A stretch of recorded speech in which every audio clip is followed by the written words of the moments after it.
I'm Nidhi Kumar, and today is indeed a very important day. मैं आप सभी का अभिनंदन और स्वागत करती हूँ.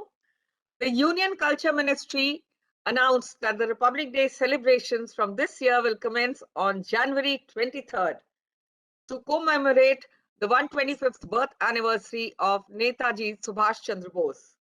Celebrated as Parakram Divas or Day of Valour, observance of such milestone dates as incorporated by the Modi government accords legends of our freedom struggle their rightful place in the annals of history.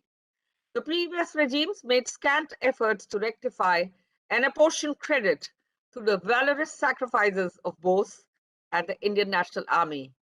So today, friends, we're here to celebrate the birth anniversary of Netaji, a man who dared to dream a dream that appeared more of a mirage to the hapless millions, who had forgotten what it meant to breathe in free air. Subhash Chandra Bose was not only a leader of revolutionary ideas, but was also way ahead of his contemporaries in India's freedom struggle. And indeed, one of India's greatest nationalist leaders of the 20th century. On behalf of the INA Trust, I request all the dignitaries to please be with us for the lighting of the lamp ceremony, which we will have virtually now. Deep Prajwalan.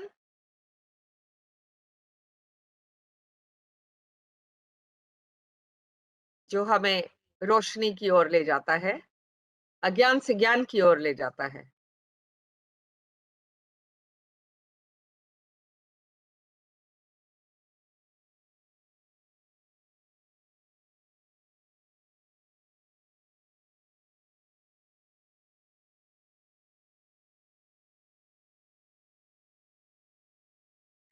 May I now request the technical team to play a Vande Mataram song as a symbolic of the INA tradition.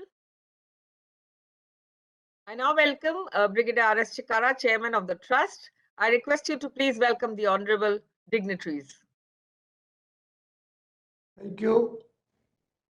Professor Srikant Kandapalli ji, our noted economist Dr. Prasenjit Basu, Shri Arun Chawla, Director General FICCI, my colleague Dr. J.S. Rajput, currently the Vice Chairman of the Trust, fellow trustees, members of the Advisory Board of the Trust, our close associates and friends in the distinguished audience, ladies and gentlemen.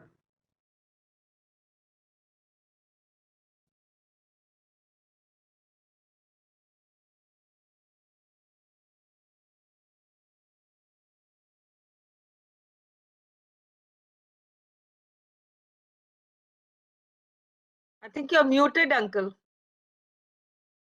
Just hold on a minute.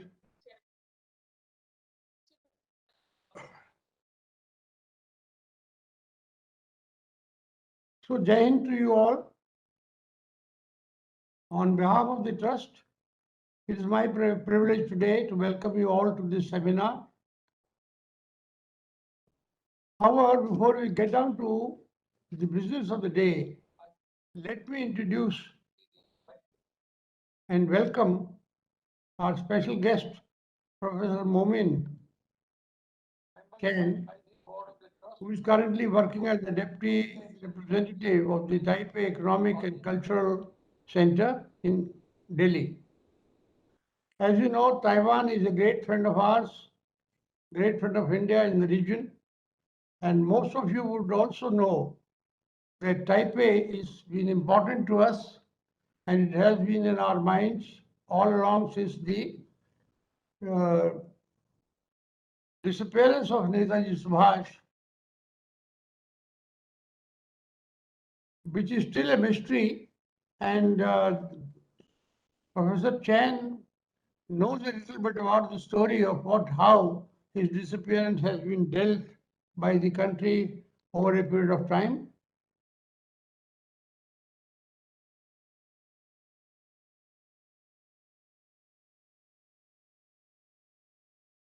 Our icon Netaji Subhash Chandra Bose was a great visionary and a leader par excellence, one with a great connect with the international powers and the strategic situation at that time. He was a great pragmatist and understood that the world would deal with a newly independent country like India.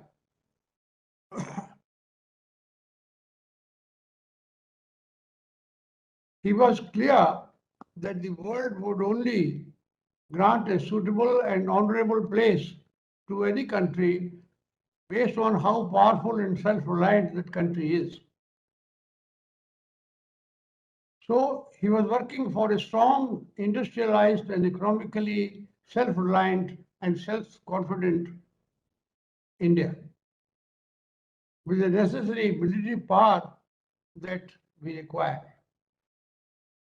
Our discussion today will deliberate on the current status of the Indian defense system in the context of the challenges posed by China and Pakistan. The subject is of urgent interest not only to us, but to several countries, especially in Southeast Asia. So let us get on with the job. I only wanted to say once more how thankful we are to the Prime Minister of India for having placed Netaji Subhash on the Rajpath. In fact, we are now asking him to rename this road because the Raj is no longer in India, that Raj is gone, and we now need to get this particular road renamed as Azad Hind Road. So welcome to you once again, gentlemen and ladies. Thank you very much.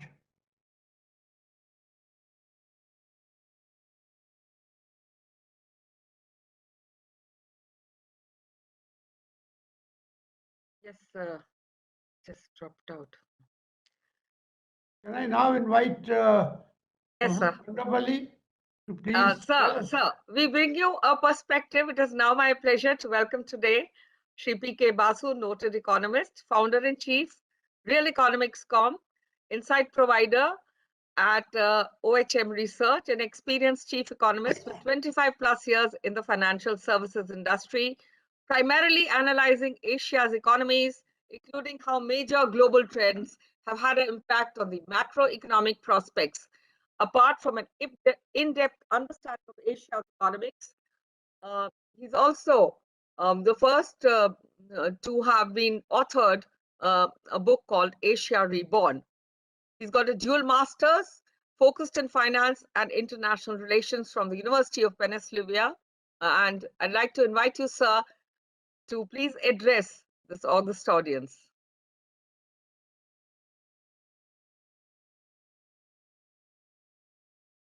But before that, I beg your pardon.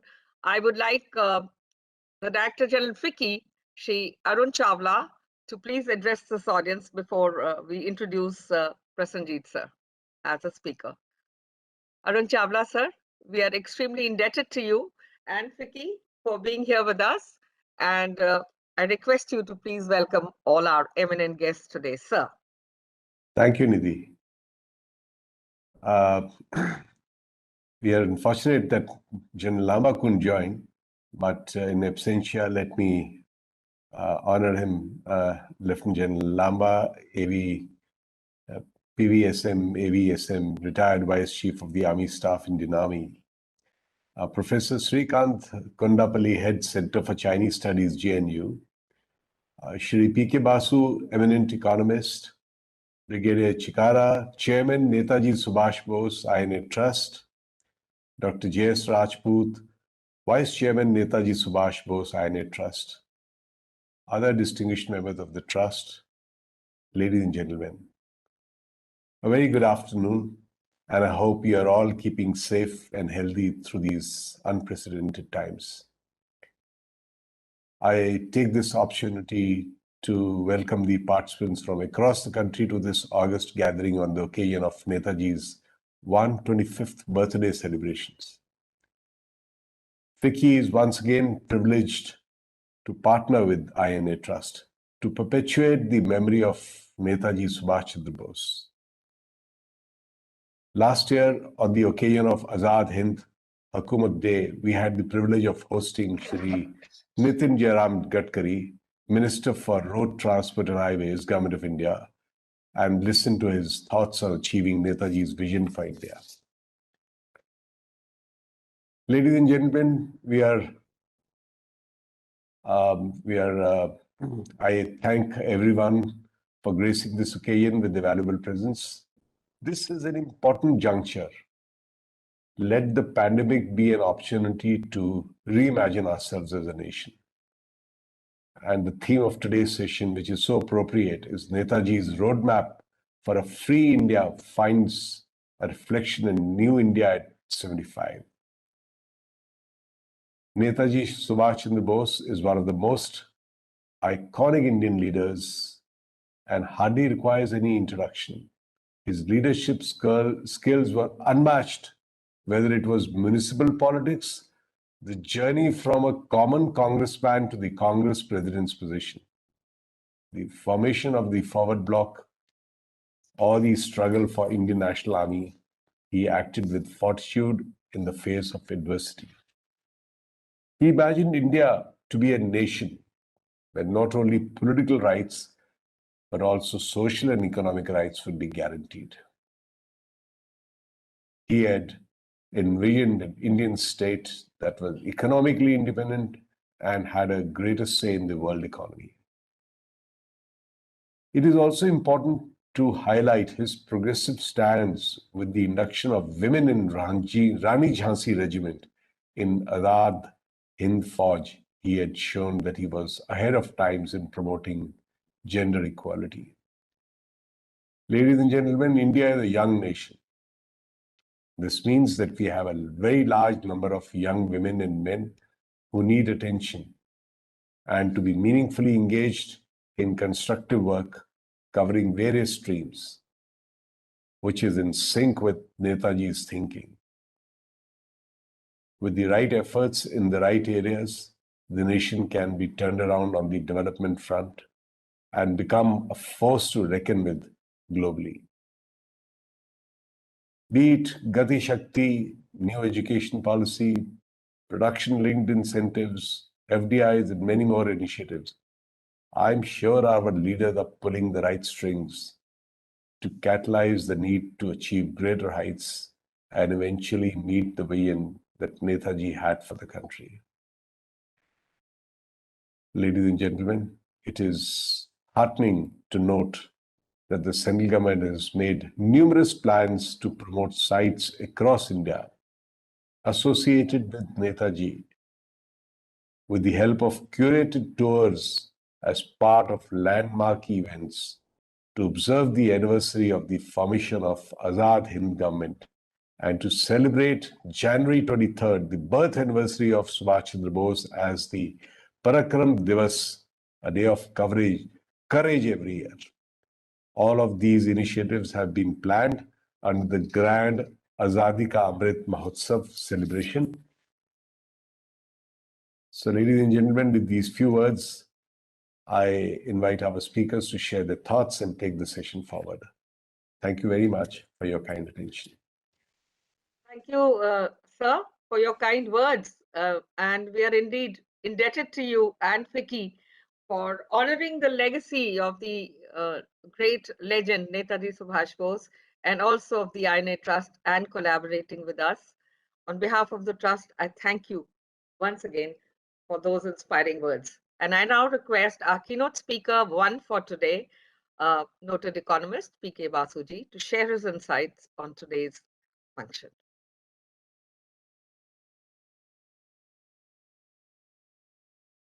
Mr. Basu? Unmute. Can you hear me? Yes, sir. Namaskar, Jai Hind. I will start by talking a little bit about the importance of the INA in India's independence and Asia's independence. And then I'll be talking about Netaji's vision for India's economy and how it is being fulfilled in today's New India. So let me start with the importance of the INA in the history of India.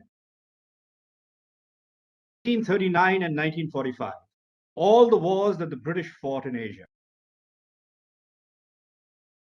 Iraq, Iran, sometimes even in North Africa, every war that the British fought in Asia and in fact North Africa as well was fought by the British Indian Army. In fact, in 1839, there were two Indian armies fighting simultaneously for the British in China and in Afghanistan. So the importance of the INA was really, first of all, to undermine the implicit loyalty of the British Indian Armed Forces to the imperial power. And that role, of course, there was a period of enormous valor displayed by the INA in the great battlefields of Imphal and Kohima. In Moirang, the flag of India was raised on April the 14th, 1944 by the INA for the first time. But really the most important aspect from a historic perspective was that the INA trials finally brought the reality of what the INA had done to India. The British had censored all news of the INA during the war.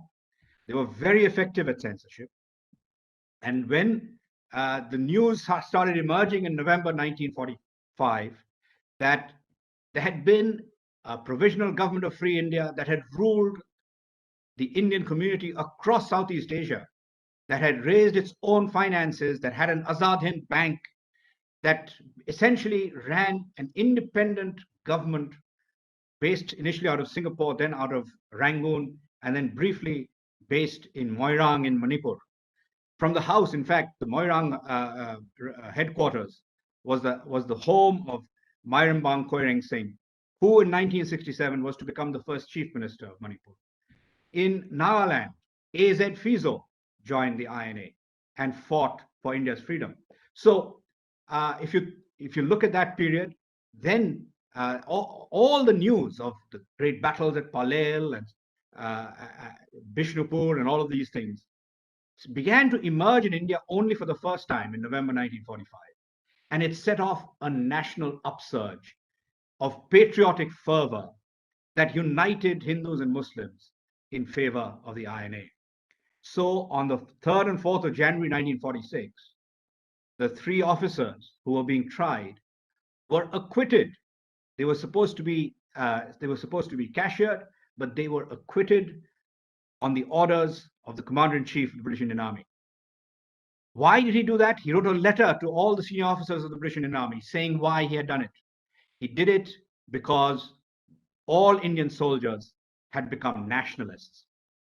Now, if you go back a little bit, in May 1945, the British Chiefs of Staff wrote a white paper for the government of Britain, analyzing what needed to be done to keep control of India and the Indian Ocean area for the next 15 years, until 1960.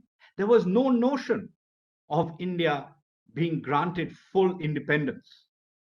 The idea was to have some form of power sharing arrangements, perhaps with some Indian political parties, under the Constitution of the Government of India Act of 1935.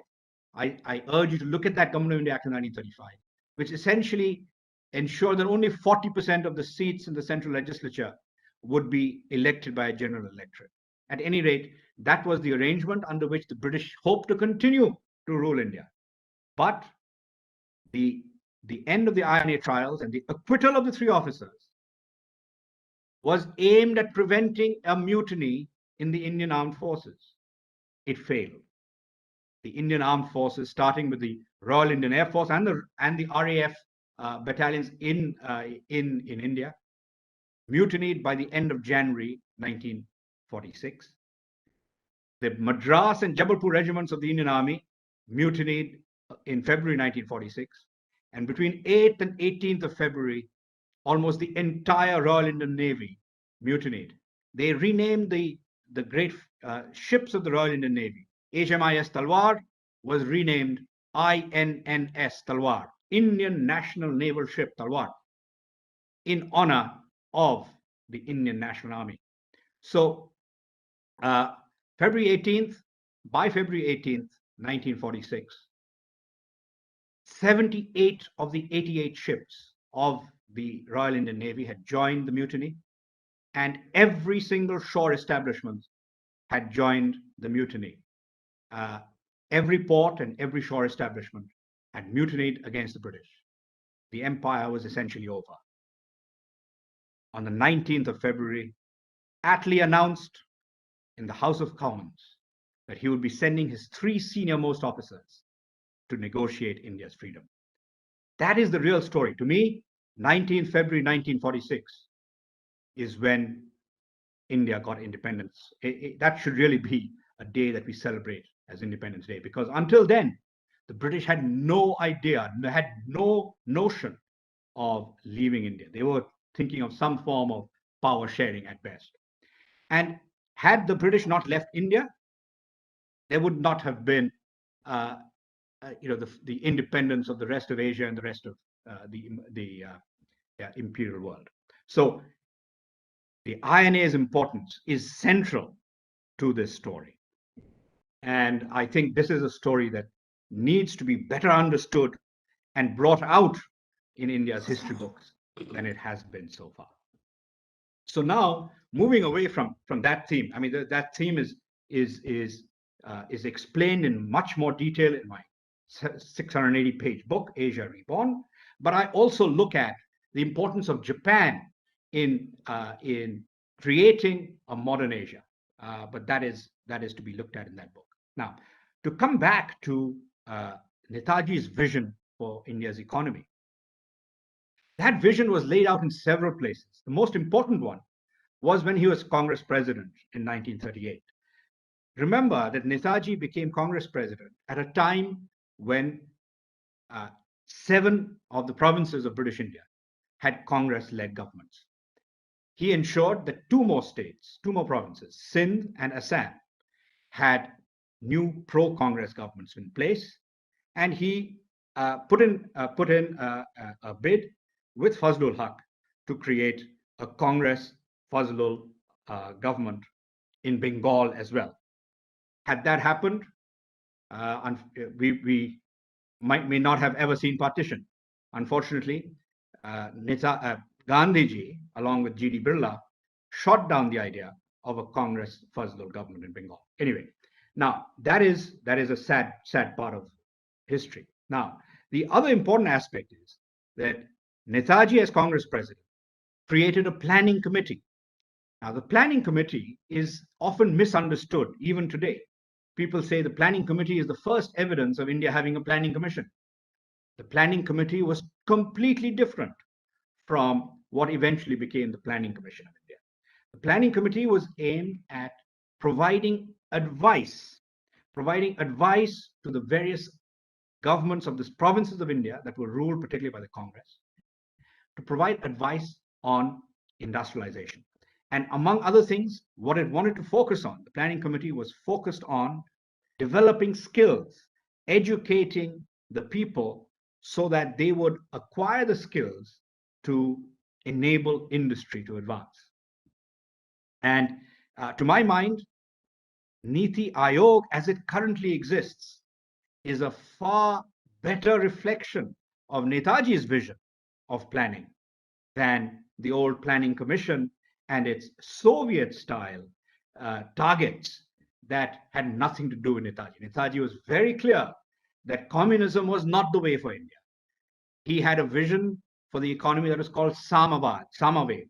And this is he used a Buddhist term, but he basically wanted a convergence or a synthesis of Western and Eastern ideas and basically a pragmatic approach to industrialization. He clearly wanted to industrialize, but also not neglect agriculture, ensure that agriculture was developed, that skills were developed so that the people could fully participate.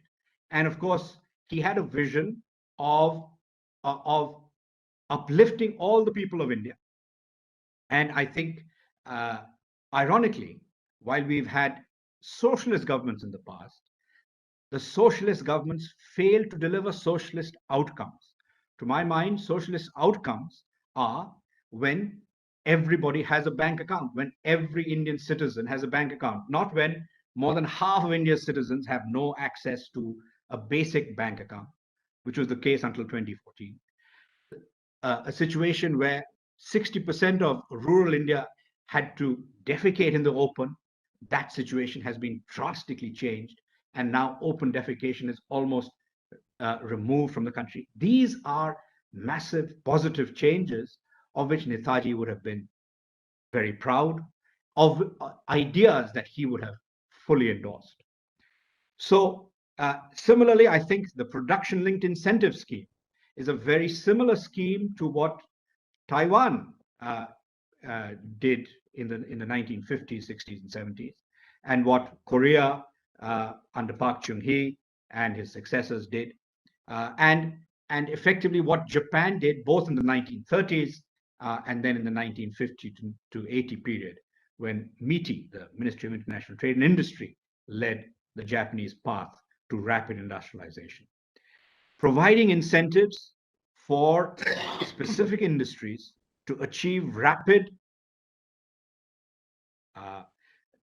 providing incentives to specific industries to achieve rapid increases in production and exports. Withdrawing those, I think the government will have to have the discipline to withdraw the incentives if a company or a beneficiary is unable to meet the target set. That sort of discipline is also important. That is the sort of discipline that Taiwan, Korea, Japan had. So if we can ensure that those things are done properly, a pragmatic approach of the sort that Netaji put in place is now occurring, and the production-linked incentives are beginning to deliver results. So if you looked at the year 2021, calendar year 2021, India's exports of goods increased by 41.6%. That is the fastest growth of any major economy in the world. China's exports increased 29.9%.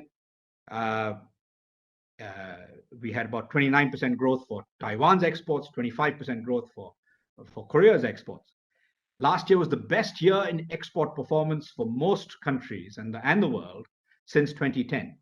But among those, India did exceptionally well. So we are beginning now to see the first fruits of the new scheme called production-linked incentives, and we should continue to see those benefits come through to a much greater degree as 2022 and 2023 come through. So the vision that Netaji had, to my mind, is being fulfilled by this current government, and I think it is a matter of it's a befitting honor for Netaji's granite statue to be placed on the pedestal that was once held by King George V. It's ironic that King George V continued to stand on that pedestal 21 years after independence. From 1947 to 1968, that pedestal continued to hold the former emperor. Of course, many Indian soldiers fought in the First and Second World War on the side of the British. They fought in the Boxer Rebellion in China in the early 20th century. They fought all over. So it is, we should commemorate them. But there were 26,000 Indians who died so that we could be free. They died fighting on the side of the INA. Those 26,000 and their families were denied a pension. They were denied re-entry into the Indian Army. This disgrace will hopefully be reversed in some way in the future. Since 1971, some of them, since 1971-72, some began to be given pensions. But we should find ways of documenting the 26,000 who died. It is not impossible to do. We can easily find, well, not easily, but we can do the research, find the names, and commemorate them in the National War Memorial. National War Memorial commemorates those who fought in India's post-independence wars, but surely those who fought for India's independence through the INA need to be commemorated as well. Those are things for the future, but it is, I think, a day of great pride tomorrow that a Netaji statue is to be established on that plinth where it belongs. Jai Hind.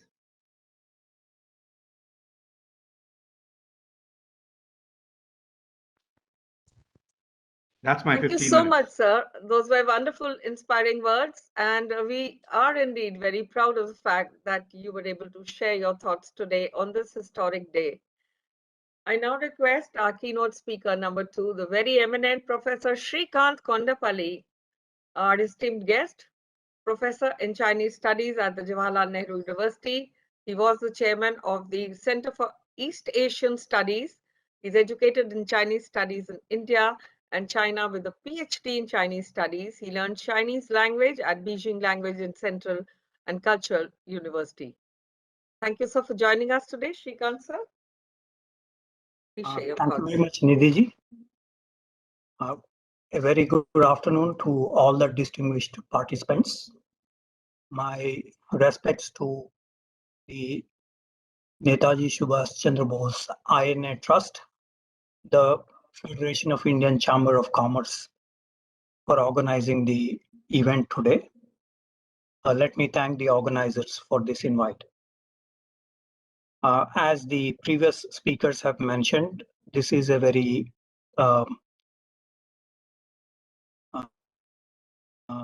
auspicious occasion for us to remember, commemorate the memory of the Navy.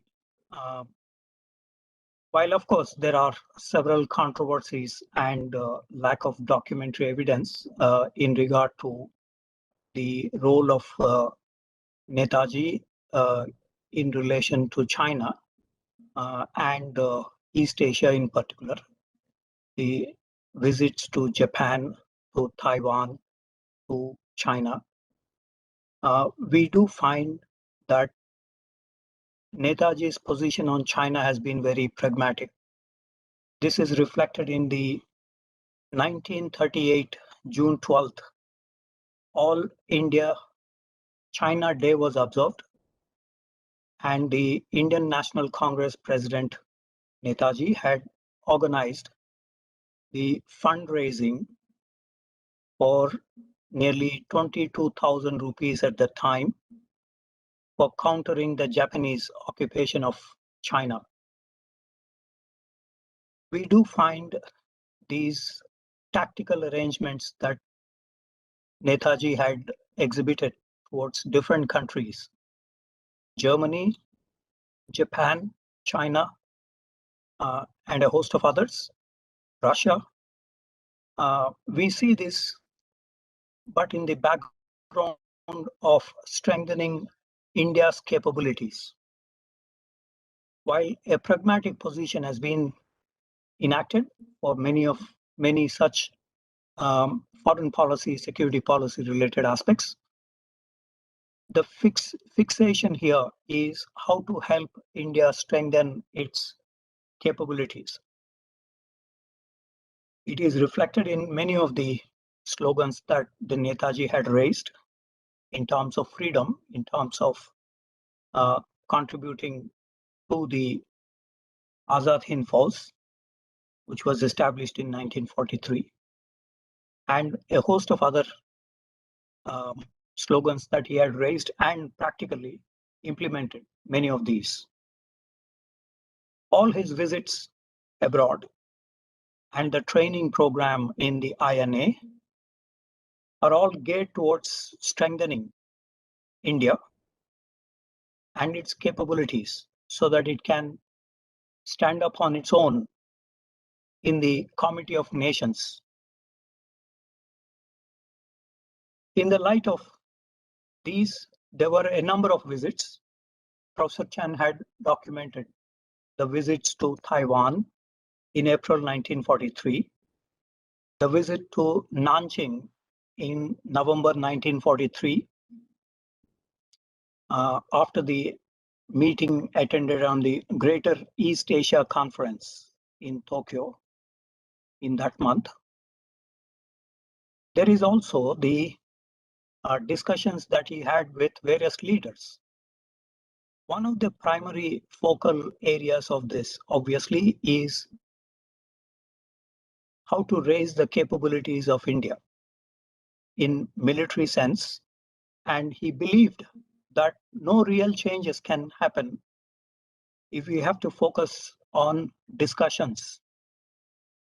So taking the initiative into the hands and proposing to undiluted nationalism, those were things that reverberate even among the younger generation in India today. In this context, the role of China or other countries in the recent times should be seen, where we have a number of troops present on the borders as we are speaking, trying to defend our sovereignty and territorial integrity. There are an estimated 140,000 troops that India mobilized on the line of actual control in the light of the aggression that China had exhibited since March 2020. 20 Indian soldiers were martyred on June 15th in 2021, in 2020, and the situation on the borders is still tense. We have also coercive diplomatic statements from Chinese leaders. Their visits to Tibet in the last 1.5 years, over 12 out of 15 Politburo members have visited Tibet, and the visit by President Xi Jinping to Ningchi prefecture, which is opposite to Arunachal Pradesh, is equally threatening to Indian security. In the light of this, we see while Netaji had supported the call given by Agnes Medley and Chuda, Commander Chuda, for raising the medical delegation under Mr. Atal and Dr. Dwarakanath Kotnis. While that was a pragmatic and expressing solidarity with a fellow Asian country, in the light of Japanese occupation of China, nevertheless, in the light of what we currently see, we can only term this as a tactical foreign policy that Netaji adopted with the strategic goal of making India self-sufficient. In the light of various developments in East Asia, in the East China Sea, South China Sea, in the Indian Ocean region, as well as on the India-China borders, it is all the more relevant today to remember the Netaji's words and deeds in making India more self-sufficient through the Atmanirbharta campaign and others, in enhancing our defense capabilities. For example, we have initiated a number of strategic roads in the areas close to line of actual control with China.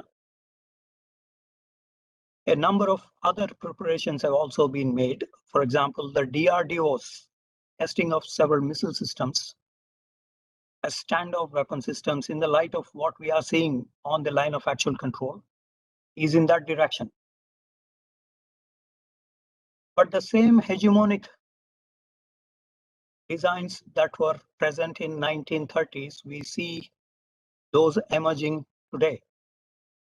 In Taiwan Straits, in the last 1.5 to 2 years, there are nearly 4,000 sorties that China had flown, threatening the Taiwanese security, crossing the ADIZ, Air Defense Identification Zone, and threatening the 23 million Taiwanese citizens.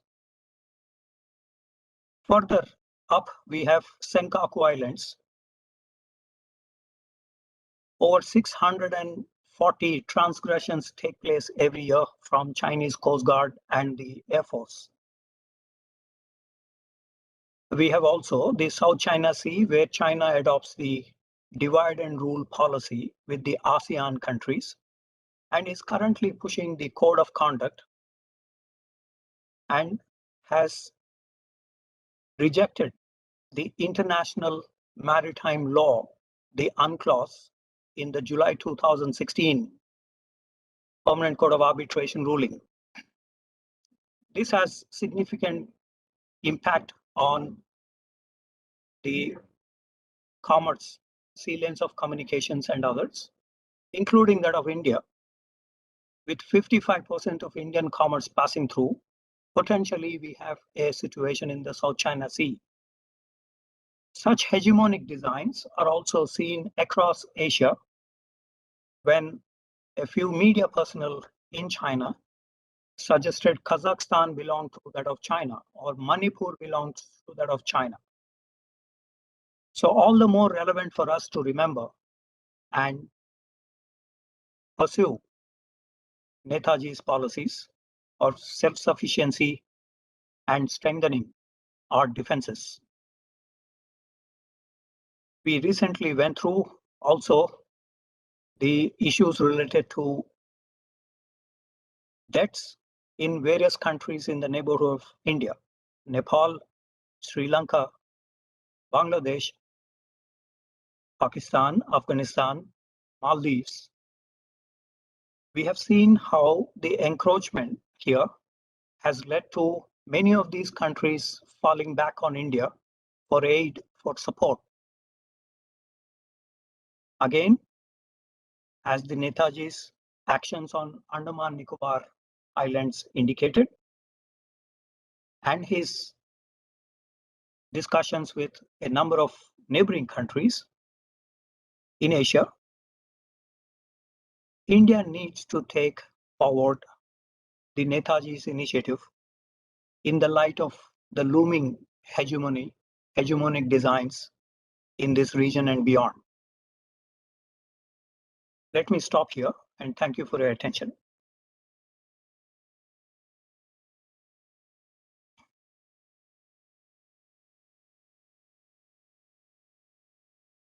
Thank you so much for those very, very thoughtful and inspiring words. And I would firstly like to apologize to General Lamba for the lack of communication. I stand corrected, sir. I'm very, very grateful that you have still found the time to be with us today at such a short notice. So, ladies and gentlemen, I'd like to welcome today with us Lieutenant General Arvinder Singh Lamba, PVSM, AVSM, retired as Vice Chief of Army Staff, Indian Army, with a comprehensive experience and understanding of the external and internal security environment, perspective planning, post-transformation, and strategic postulations. We welcome you, sir, on this historic occasion, and I welcome you as our keynote speaker to share your thoughts on today's historic day. Biddy, good afternoon, and thank you very much for this introduction. It's a pleasure to be here, and you have already said a bit of delay on my part to join.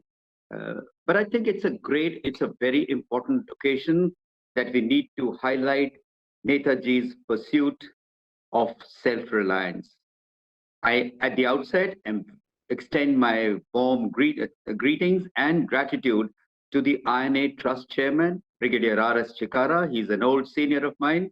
The FICCI Chairman, Dr. Arun Chawla, and Mr. Amit, Shrimati Amit Bose, who's the granddaughter of Netaji Subhash Chandra Bose. We have a very, very elite gathering. I consider it my privilege. And I have heard a bit of Dr. Kondapoli's address as well. He was speaking on China's strategy on self-reliance. And I think I would pack together in a couple of parts. First, why do we need to do it is something that has been highlighted and is visible to everyone. But a few thoughts from a services perspective. First, the dynamics of change of security are the only constant in this world. It's never constant, is the only constant.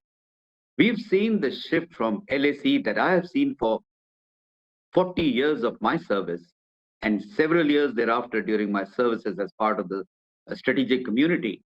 And I have seen that the LAC, which was virtually without a bullet having been fired, but at the suspicion was still in our minds as soldiers, is it really there to stay? And we always suspected what China has done today. It's just that at various levels, the neighbors are given a place of good understanding and confidence, but that did not be the case all the time. So the first point I want to make is the transition in China's policy from a very LAC-centric approach where there were no disturbances, everything else was happening at the background. The way Tibet was militarized could not have been missed. And today they are in a mode of assertiveness and of aggression, not just on the Indian borders, but on the South China Seas, in the Indo-Pacific, across the world, wherever they've got this opportunity. So I think the one change that has happened is we have a different situation on the north. Second, this also has reinforced the situation on our west for Pakistan, in the sense it's a bigger threat to us. And what I wrote in one of the doctrinal assessments, a good about 10 years back, was that this is a two-front war situation that will emerge sooner than later. We have that right in front of us. Second, the second difference has been between China in 1949. It started growing, and it grew with a purpose. It grew with a purpose. Now one can say in retrospect, economy was just a part of it, but it never allowed security to become second to economy. And it followed this, whatever way was possible. It took full advantage of the Cold War between US and Russia and ensured that it was optimizing the gains directly or indirectly from US and the European countries to build up its own military. Third, if one goes into the statistics of the Chinese army, that is the PLA, the PLAAF, and the PLAN, the numbers are huge, and the disparity with India is huge. And I think this has carried on for a bit too long. We have always worked and tried our very best to ensure that if the peace is to be maintained, it can be done through diplomacy and good, effective soldiering on the borders. No longer is that case. It's a state of transformation of our borders, which are threatened more than ever before. Galwan was just a tip of the iceberg. North and south of Pangangso was a small trailer of what can happen. The bridge that they just exhibited over their satellites just 4 days back is an indicator of what their intentions are. I think if I just compress these three in 2 lines, is let us not miss this in our critical review, that we are now faced with borders that are more prone to disturbance, turbulence, and a turbulence which is not limited to border aims. Their strategy, Chinese strategy, is clear. As far as India is concerned, it's just right to say 2 sentences that Mao's theory of 1950, that China must be a dominant power of South Asia, is coming really close to it. Second, the CPEC, China-Pakistan Economic Corridor, and the CMEC on the east, China-Myanmar Economic Corridor, are fair indicators when seen in perspectives of what is happening in Myanmar, Bangladesh, Sri Lanka, Bhutan, Nepal, and of course, Pakistan. So the situation is important. With the kind of imports that we have, I'm coming to the second part. So where are we as far as self-reliance is concerned? 2 to 3 years back, the state there was a ramp up in our policies. There's a ramp up in our whole concept and thinking that this kind of imports should not carry on. We had the United States in my time That was one of the greatest chains of transforming Western equipment. But most of it was G to G, government to government, where prices are fixed. There are no negotiations. Take it or leave it. With Russia, it was a little bit different, but going into the history of exports and imports between Roosevelt and India, that was their government control system. We have seen that there are huge amount of disparities in where we need to plug in today. I think it's time to recall that the flaws are briefly, I have just tried to put together the threat and where we were all these years. It's time to now put together what do we need to do. Just pick up one sentence from Dr. Kontapalli, and we work together in a lot of seminars on China together. My view is that China is actually entering the Indian Ocean and the Pacific Ocean. It will take the routes that are through the northern borders with India, through the eastern borders by causing disturbance and preventing our active policy and engagement, and finally into the Indian Ocean. Third thing, so what are we doing about it, and where are we today? I think it was a historic day on June 2nd, 2020, on May 12th, 2020, when the Honorable Prime Minister, Mr. Modi, went on and highlighted the need of self-sufficiency in production and defense production. And I think that was the clarion call for change.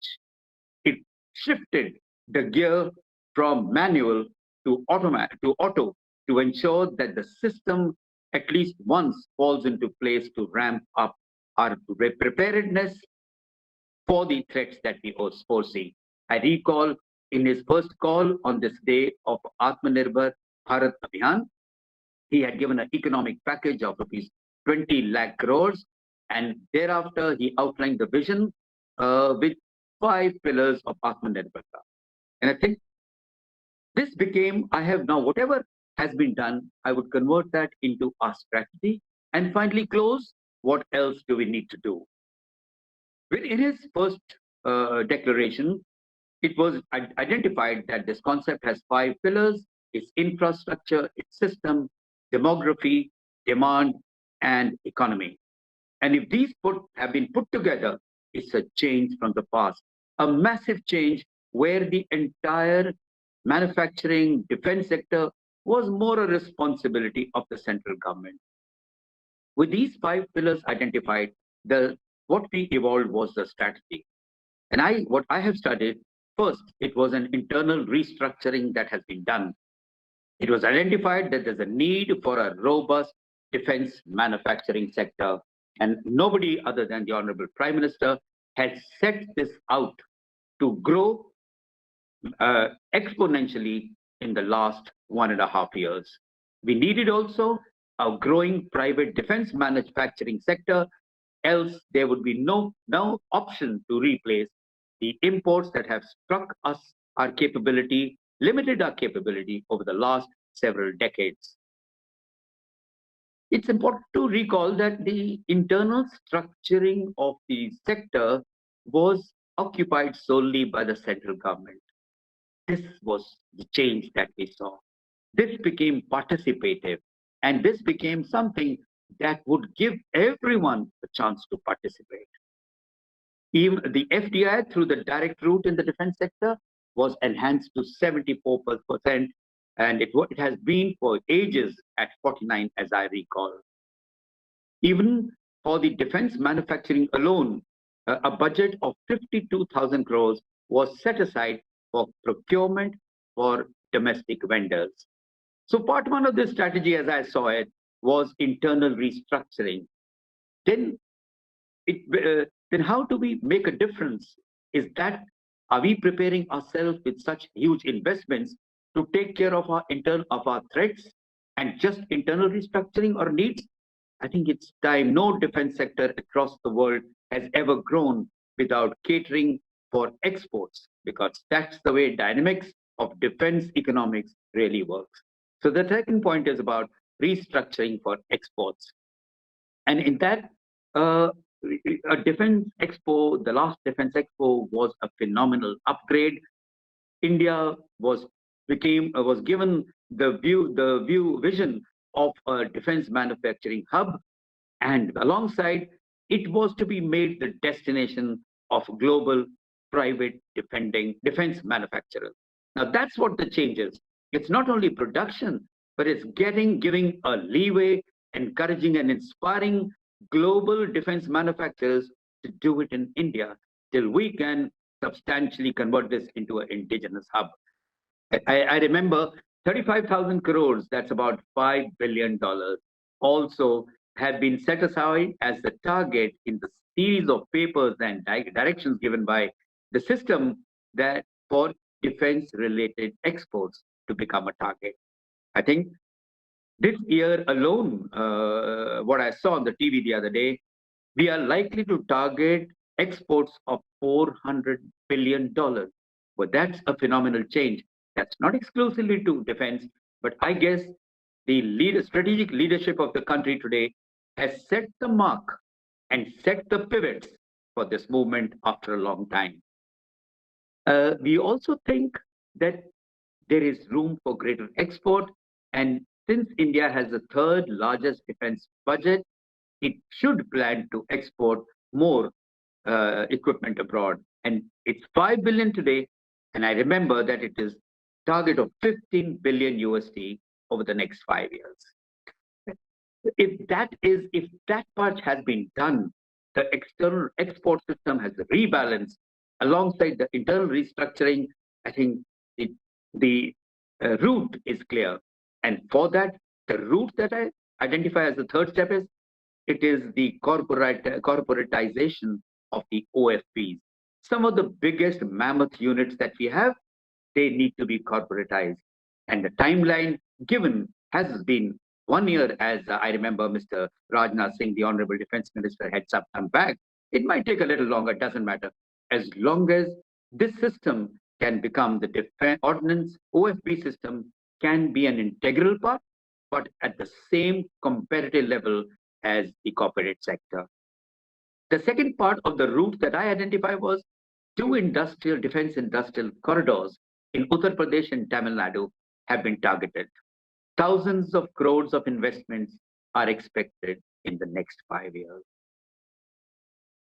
For me, I think these 3 steps of internal restructuring, external restructuring, arrangement for exports, and the route. I've been to a number of systems across in the world where there are cities and townships and zones, just like the SEZ, where I've seen all competing defense sector units, the private partners, work in a huge city, and they integrate physically, not just through technology. So if you see a wonderful small arms or a sniper rifle being made, the making may be somebody else, but the development equivalent of our IDEX, that's the Institute for Innovations of Defense Excellence, the technology, they've got those placed alongside such a city. It's integral from innovative thinking, innovative excellence, technology development, and transformation into a sniper rifle when it comes out. Similarly, there are hubs. There are huge hubs that have been designated. Perhaps the defense industrial corridors would one day arise to meet that occasion. And I think if they are a parallel, they are a very healthy parallel to pick up from abroad to make this entire sector like a defense exclusive zones where economy, defense, and technology are put together to make it function. With 3 aspects that I identify at the macro level, we can see the future of change. We can see the future that India is bringing in its technologies, and it's opened the gateway. The last years, and this is the 4th point in that strategy, the big change that I see is starting from Israel, with whom I have seen while visiting, the kind of cooperation and the kind of willingness that Israel had to share all its technologies with India. Then Russia has been our partner for a very long time. I was a second lieutenant in the 1971 war when we knew that the American 7th Fleet came into the Indian Ocean. It was the 6th Fleet submarines from Russia that actually put back the threat that was trying to foreclose the India-Pakistan conflict of 71, and we could take it to a conclusive end. So I think this is extremely important. And a final word, we are on the route to capacity building. One is capability and one is capacity building. In that, I would suggest that the Army has a wonderful system called, it's the 7-year plan which we make for acquisitions, designing of technology based on threats. It's called the perspective plans for the Army. It's there for all the services. We have a classified version and something that's open in the open domain. There needs to be a similar parallel in the civil sector, a PPP that actually integrates not only with defense sectors, but with other respective sectors to make this comprehensive in vision, in the strategy, in the point of accomplishment, and in conclusion stroke achievement, to make sure that we are on the road to becoming something not only that we trade off all threats or we keep all threats away, but if we are to be a middle power, a strong middle power, where our region can fall back to us. I look at 5 to 10 years from now, India being actually a major power. And a major power that not only guides the stability and growth and prosperity of South Asia, but definitely integrates well in its vision with ASEAN, with Southeast Asia, with Far East, and with nations like Australia and Japan to make it a comprehensive scene. The only way for us is in pursuit of the self-reliance. We need to be clear, organizationally first, strategically second, and individually from the innovator to the manufacturer, that nation first as far as your stability is concerned. Until that can happen, other countries will continue to exploit us and optimize their gains as has been historically proven. My last comment is that this has to become a national concern. This has to become not just a responsibility of the strategic leaders or the political leaders. The Army has had this vision and grown with the dynamic changes that has happened. But as a nation, we all need to get together. And I feel self-reliance is not too far away. We have already set course on very, very confident steps. The foundation laid by this government and the Honorable Prime Minister is fantastic. And I think this is just taking the route of what Netaji Subhash Chandra Bose must have imagined one day, that the country needs to be self-reliant, capable, and must have the capacity to not only ward off threats, but ensure that its smaller brothers in the neighborhood do not get threatened by its presence there. Thank you so much, Nidhi. I finish here. General Lamba, आपने अपने विचार साझा किए इतनी short notice पे, और आपने हमें एक कल्पना दी कि आत्मनिर्भर भारत कैसा था और नेताजी की नजर में वो कैसा था, और उस कल्पना को प्रधानमंत्री, माननीय प्रधानमंत्री मोदी जी देश के सामने रख रहे हैं कल। और बहुत बहुत धन्यवाद आपका सर हमारे साथ जुड़ने के लिए। Once again, thank you so much. I would now like to welcome Professor of National Chung Hazu Singh University of Taiwan, currently working as Deputy Representative of Taipei Economic and Cultural Center in India, which is actually the Embassy of Taiwan. It is indeed our privilege to have with us Dr. Chen today. Namaste. Thank you for joining us. Please share your views, sir. Okay, yeah. Thank you for inviting me to attend this webinar. As you know, that I am actually a professor of international relations. But in 2020, I came here to Delhi, working as a deputy in Taipei Economic and Cultural Center, which is Taiwan's diplomatic mission in India.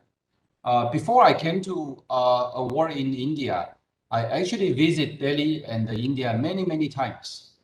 I remember when I first came to Delhi, which is about like 15 years ago, some Indian friends asked me, "Do you know Subhas Chandra Bose?" I said, "I don't know. I never heard of him." Yeah, and they say that you should check.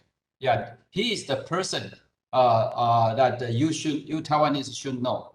So I went back to Taiwan. I did some search. I found out the whole history about the Netaji. I don't know if our Indian friends know that Taiwan before 1945 was a Japanese colony. That is why the Netaji he stepped on Taiwan in 1943, and then in 1945, the second time he came to Taiwan, and then the plane crash we knew. But why most people in Taiwan do not know about him, do not know about the history? The reason is after 1945, after Japanese surrender, Taiwan fall into the government of KMT, in which Chiang Kai-shek is a leader. Yeah, and you know Chiang Kai-shek was an enemy to Japan. So in Taiwan, a society which was ruled by Japan for 50 years, the entire history of the Japanese colonial era was wiped out. So when I grew up, we know very, very little about what happened during 1940s and the history that Taiwan and Japan and also with India, with Netaji, we have such a historical connections we didn't know. Fortunately, in the 1990s, Taiwan experienced a democratization, and now we are full-fledged democracy, and people of Taiwan now also rebuild our confidence, and also we have our own identity. We re-examine our past history. So the history in the 1930s and 40s, we were colonized by Japan. Were also part of our history. So right now, a lot of young historians are now conducting researches about Taiwan with Southeast Asia or even with India at that time.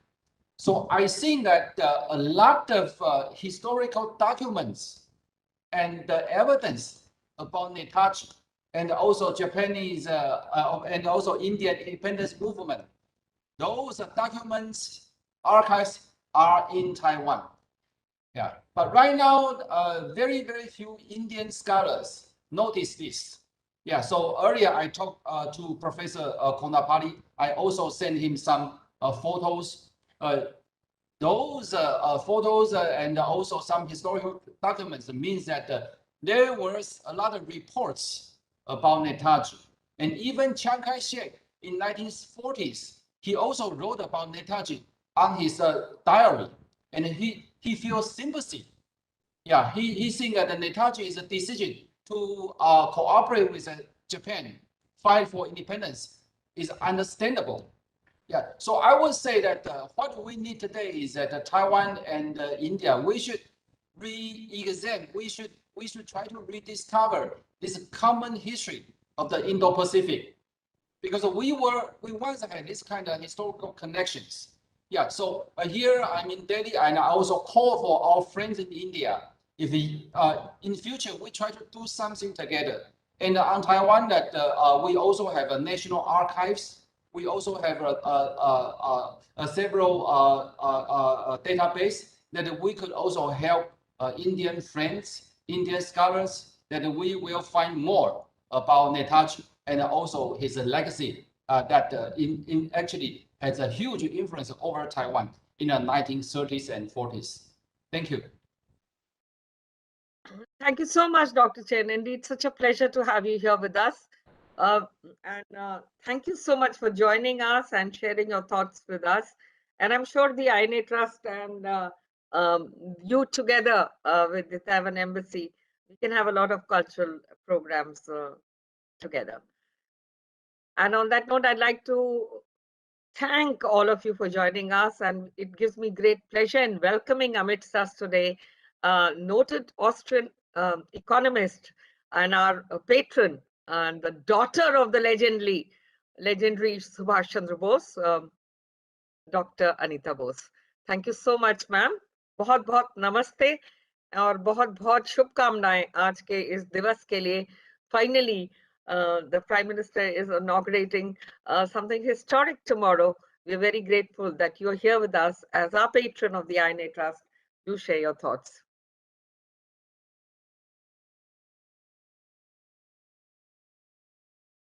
You're on mute, ma'am. Thank you. Yes. Ladies and gentlemen, thank you very much for having me in this program today. I have followed the presentations we had with great interest, and I'm quite inspired by the fact that you have been choosing a topic which really cuts across history in a very relevant fashion, showing in a way the relevance that Netaji's and India's policies of the 30s and the 40s have for today, but also the differences. If we look at today's world economy, we could identify 4 or 5 great powers who sort of by themselves make a great difference.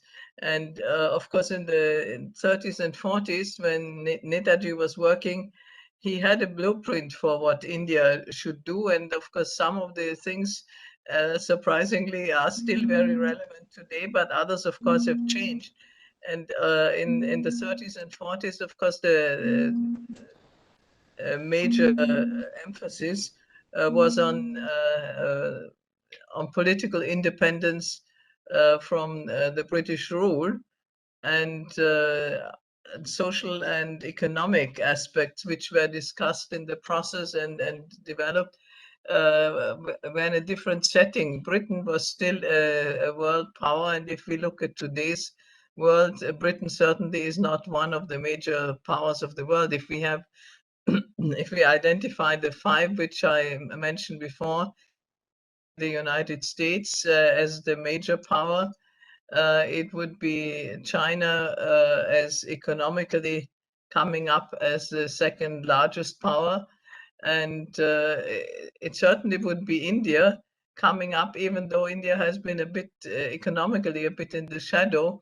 of these two. But on the other hand, if you look at what used to be the Soviet Union, and now to some extent Russia is trying to take the place of the Soviet Union, we still find that there has been a decline of the importance of that bloc. But India has been coming up, and probably in the 30s and 40s, one did not really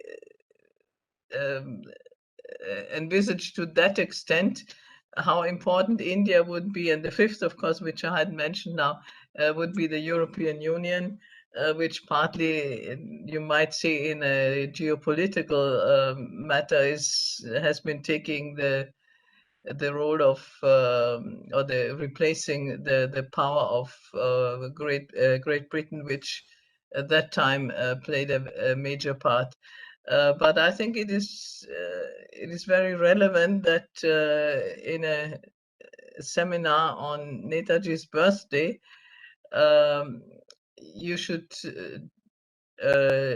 choose a topic which has become exceedingly important for India and for the world, because I think the confrontation between hopefully not only confrontation, but in some aspects also cooperation between India on the one hand and China on the other hand will, in my opinion, become increasingly more important, because economically these two powers will be coming up, and by their sheer size in population, but also eventually in economic power, they will be able to influence the policies of the world throughout, which in economic terms would mean that if you sort of have an oligopoly position, an oligopolist always has to take into account also the reactions to his own actions. And I think India has great importance in that field.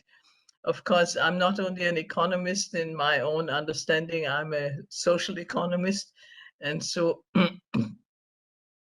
looking at the two Asian major powers, India and China, I find that India also bears a great responsibility in terms of her own traditions to be a counterpoint, so to say, to the Chinese project in being a democracy and in having a different cultural background. And I certainly hope that India will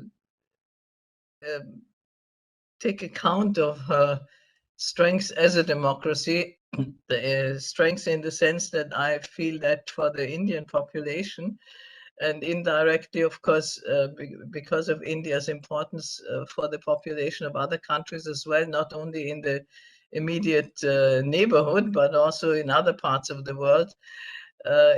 India will take responsibility for her social and cultural aspects. And of course, one thing that distresses me a lot is if I find that India as a large power where you have all the major religions present don't always manage to live up to Netaji's ideals in that respect, to have a harmony between religions and to take into account the strength of the differences, but that religious and cultural divisiveness sometimes takes too strong a position in that. And one aspect, of course, that ties in with that, which for me as a woman is important. I'm certainly glad that Netaji was a champion of gender equality.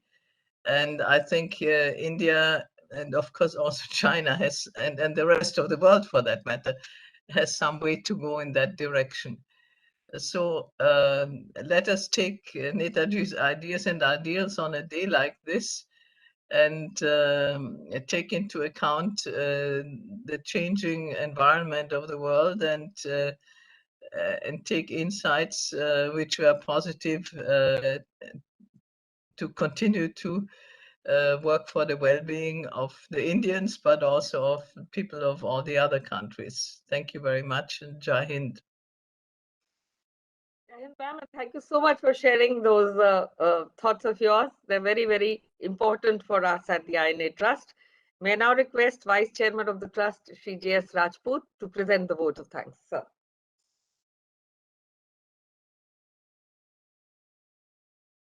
Please unmute yourself, sir. You're muted. Now, is it okay? It's okay, na? Jai Hind. Brigadier Chikara, esteemed Anita ji, Shri P.K. Basu, Shrikant Kondapalli ji, General Lamba, and Mr.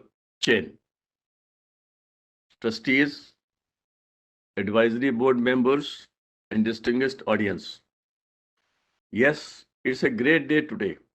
We are waiting for tomorrow, which is already a historic day, but will become more historic with all that is going to be announced tomorrow evening by the Prime Minister of India. Millions of Indians wanted a statue of Netaji on that road, under that canopy. All of them are happy. The entire country is rejoicing once we have come to know of this. This particular, the deliberations that we had just now have pointed out towards one thing. India is now conscious of its responsibilities to its people, its neighbors, and to itself. All the speakers have very eloquently discussed how significant it is to have a generation that knows the meaning of self-reliance, that understands India and that articulates properly the role of India in the global committee of nations. And perhaps this is what Netaji wanted. He wanted a dignified India, an India in which every person, including the last man in the line, has a dignified life, has the basic essentials of life. And for that, you need to create a generation of young persons who would love India, who would love Indians, who would be conscious of the cultural tradition and history heritage of India, who would know that they have the capabilities to lead in every branch of knowledge, every discipline, every area. They can defend their country. They can certainly, and most importantly, honor their heroes who have shown the path. People of my generation who were young in 50s and 60s, Netaji was our hero. And even today, you talk to any young Indian of 18 years or 15 years and mention Netaji, you will see the brightness, the glamour and glitter in his eyes. This is what is going to happen now. Our history books will give the proper place to Netaji. Our government has decided to give the due honor and respect to Netaji. His memory, his contributions will now be known to every young person in the next generation, and I think this is the great achievement. Let me on this occasion convey the gratefulness to the Prime Minister, the Government of India, and let me also recall with extreme respect and respect and gratitude how Brigadier Chikara has been working so hard for all these years for the statue, for renaming the road, for creating a memorial for Netaji. And I'm sure now we have started moving in the right direction, and we shall be able to achieve our objectives. I would like to thank all the distinguished speakers. And I must mention we are privileged that Anita ji has spoken in this seminar and is with us. I had the privilege of meeting her once in Vivekananda International Center. I'm also grateful to all those who have participated online in this seminar and have helped us to recall and regenerate another wave of gratitude amongst Indians, amongst our people, and all Indians are really very happy to see what is going to happen tomorrow. So thank you very much for the participation and for the excellent ideas. Thank you very much. And thank you to all the distinguished speakers. And I would like to thank once again on behalf of the INA Trust, all members of FICCI, and especially to the Director General Arun Chawla ji. Thank you so much. We could have never done anything without your support, Arun sir.